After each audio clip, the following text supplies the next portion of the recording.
Sadhguru, in one of your uploads on YouTube, you speak of an experience where you've consumed the cobra venom, and you describe this experience as something where one part of yourself felt like you were in a state of slumber, while the other part of you felt like you were in a higher level of brightness.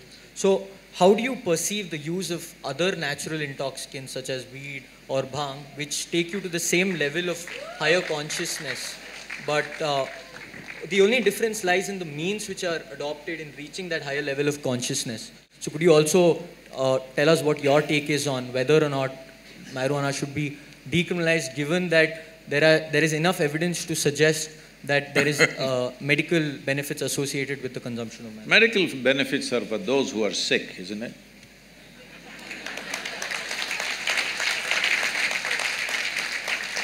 We talk about medical benefits when people get sick, not when they're healthy, all right?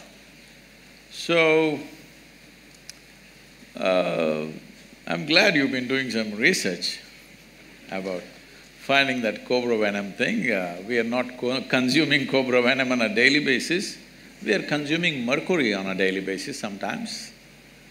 But that is not for intoxication, nor do we need cobra venom for intoxication. Just look at my eyes and see, they're always stoned. Really, don't put your head down, just look at me and see. I'm always stoned.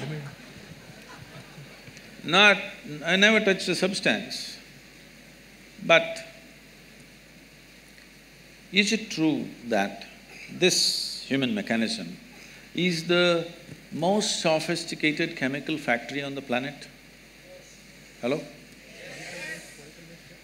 So if you know how to manage this well, you can produce what you want in this. Anyway, there was an Israeli scientist, you might have heard about him because you've done so much research on this aspect. He was doing research on cannabis and its impact on the neurological system. So he started this research in the United States. Every year he was getting some 15 kilograms of cannabis. For almost 12–13 years he got this, and he produced no results. And in 1980s, when US drug agencies, the agencies which were working against the drug smuggling and stuff, they decided to not hit the suppliers but hit the market. So the street was burning with police action. At that time, the police and the agencies said, this guy is getting 13 kilograms per year. We have not seen any paper from him, it must stop. So they stopped.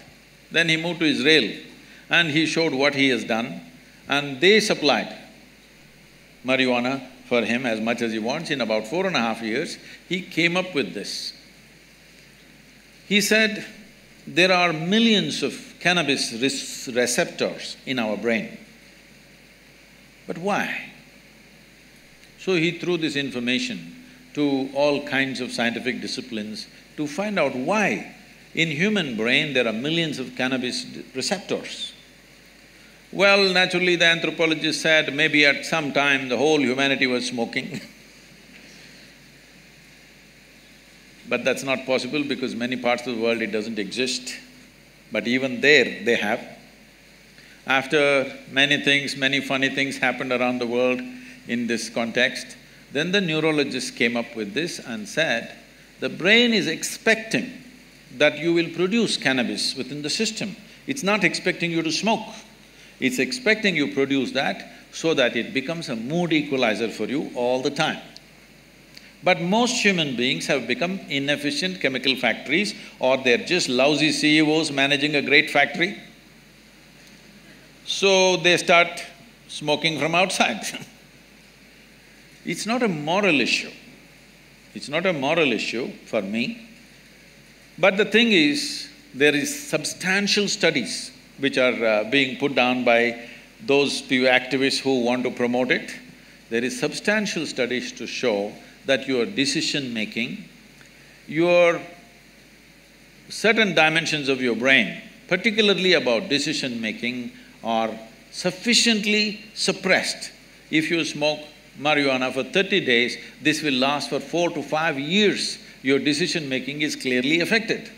With that kind of mind, with that kind of a brain, if you enter the court and I'm putting my life in your hands, I don't want a cannabis-smoking lawyer for me. I don't want a cannabis-smoking surgeon to work upon me. If he's just smoking on the street corner, not doing anything to anybody, it's his problem. But definitely I don't want my surgeon to be on marijuana and do surgery on me. Yes or no? Do you want? Nor do I want other drivers, because I drive at a certain speed, I don't want other drivers who are smoked out driving with me. I don't want. Nor do I want my driver ever, if at all if I sit in the back seat, to have smoked and then driving. If you want that, you choose, but we don't want that. Most people don't want that because they know what it'll lead to. So what we are looking at recreation, we have made it this way. What this means is essentially, today, 70% of the American population is on prescription medication, rest of the world is trying to catch up. Yes, rest of the world is trying to catch up. People are starting medicines very early on their life. The remaining 30% of course are going on things that you're talking about. Why just stop with cannabis? Why don't we do some cocaine? Because it really fires us up, you know?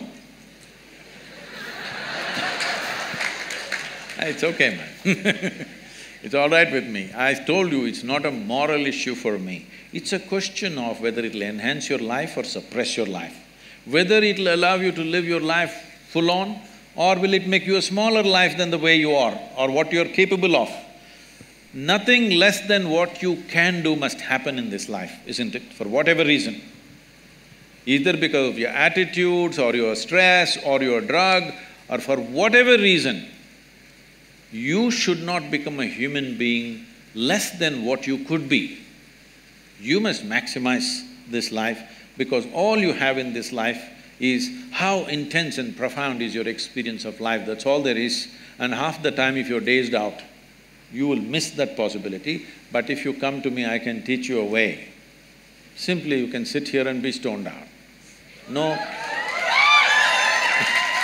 Really. Not just me, I do this to any number of people, thousands of people, they just sit there and boom. Every day in the morning I can show you millions of people who close their eyes, tears of ecstasy dripping, because there is a way. There is a way to activate this system, because there's no more complex chemistry on the planet than this one. Yes or no? Do you agree with me? When everything is here, it's best to learn to use this. If we invest some time early on in your life, very effortlessly you can get here.